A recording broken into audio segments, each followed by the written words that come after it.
Howdy y'all, Master Sergeant Porkins here, and today I'm trying something a little bit different. I recently picked up a Elgato HD60 Pro to put into my computer, which is a capture card. So I can use it for Xbox 360, Xbox One, PS3, PS4, because there are some stuff that you can do with it. And also do it for PC and Twitch streaming, YouTube streaming, because I want to do a lot of that stuff. Well, immediately as soon as I hooked it up and got everything downloaded and what needed to be, started having problems with my audio, mostly my mic.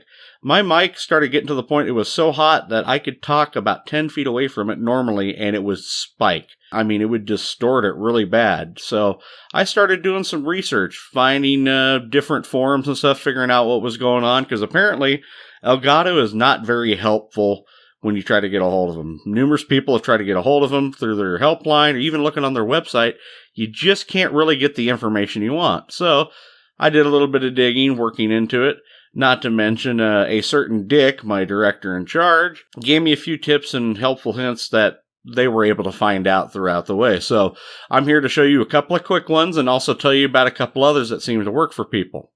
One of the biggest ones is that I found out that when you download the information for the game capture off of Elgato's site, if you have the actual card you put in your computer, I'm not sure about if it's the portable one that you can just disconnect and reconnect. But when you download the big 136 megabyte file, if you start looking through all the download prompts and stuff, it'll actually tell you if you want to download the sound capture. Now, you don't have to. You can actually click off on that and not download it at all. Apparently, the Sound Capture HD add-on has been causing a lot of problems ever since its big update. It's caused, what I just said, mic peaking, overly hot mic, even causing distortion, and even sometimes delay over time when you're doing streaming. Normally, you can adjust for delay, and it stays pretty constant. This one, it slowly slips away and gets from you. And also, it's known not to play well with OBS and OBS Studio. I use OBS Studio quite a bit. So with that, you don't even have to download it. You can bypass it all completely and still use the game capture HD stuff and be just fine if you're using OBS Studio. Also with streaming and also with doing stuff off of consoles. Now, another thing I found out that was really simple and easy, and I didn't think of it at first, and a lot of people, I don't think, thought of it as well, because I didn't read anything about it. I've done a few days research on this, trying to pull stuff up and get really in-depth in this, and nobody really went into it. It was kind of weird, so I'm going to show you right now. Now, the biggest thing on this is, we're going to go out here, we're going to just step out of the capture stuff, and we're going to go over here to this little icon if you have Windows 10. We're going to right-click on this little speaker icon. It's going to bring up recording devices. Now, with recording devices, you have this right here. It should show you things like front mic, microphone, line in, stereo mix, for me, microphone. I have a USB mic. I use a Samsung Meteor. Very awesome. All depends. People out there use Blue Yetis, Blue Snowballs, the AT2020s, whatever. Even the ones that, that require, preamps that you gotta go into. Either way, find your microphone. You can either double click on it or just single right click. And what this is going to bring up microphone properties. Now it's going to show you where you can, change your name. It's going to show you generic USB audio. It's going to show you your listen stuff, which you can change default playback device. But one of the biggest things here I notice is that no matter what you have, say for instance, even your audio levels in OBS Studio, the audio levels on the game capture, even audio levels on whatever console you're looking to stream, or even on the game itself, apparently none of that matters unless you go to this, because this is the first and foremost setting for anything going through your microphone. For some odd reason, it was set up at 100, and when it's set up at 100, it's just going to pick up everything regardless. So what I found out is by going through and playing with it, getting it and adjusting the levels to where you want to get your levels as high as possible without your mic peaking. Now, it may require you to do maybe a couple test streams, maybe a couple recordings to figure that out. And then once you get that going, then you can start doing all your preamp stuff. Then you can do all your post stuff with filters and whatnot. Say, for instance, like a soup. You start out with garbage ingredients.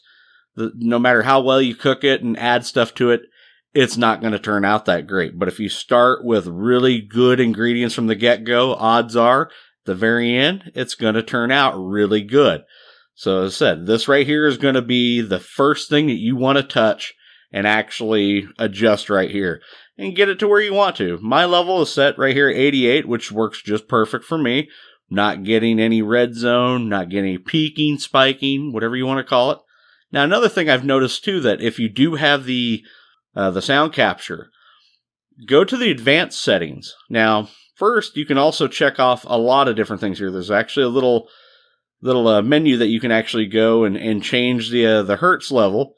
Now, they said to set everything as high as you possibly can. Most stuff right now is usually at 44.1, which is CD quality.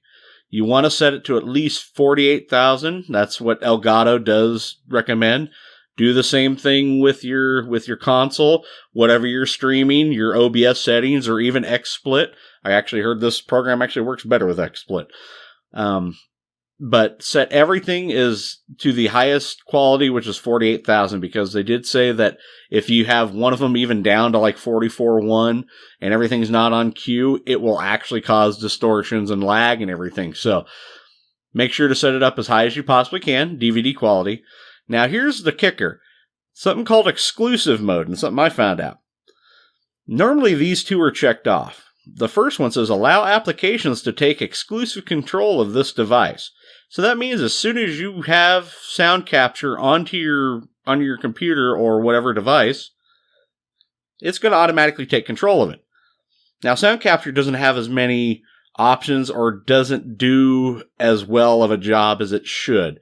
It's one of those things that it was kind of like a beta release, but they didn't tell anybody that was a beta release, so it's kind of screwy. So what you want to do here is you actually want to click that checkbox off. And the other one says give exclusive mode applications priority. So once again, it'll give priority to, if you turn on the sound capture, it'll give it priority, and you can't go in and change those normal functions unless you turn this off. So you'd come in, click off, allow applications to take exclusive control of this device, hit apply, and then you have then you can actually go and make those adjustments. So everything's good all there. Everything's fine. Voice will be good. So try this out. I hope this works well for everybody. There's a couple other little options. I'm going to explore and do some more experimentation to see how this works, not only for streaming, but also I'm going to check out more for the different consoles, because people tend to use the other consoles, especially like PS3, PS4 and stuff. And so we can kind of figure out, and I want to also know if that works for both the HD60 and the HD60S, the ones that are actually portable.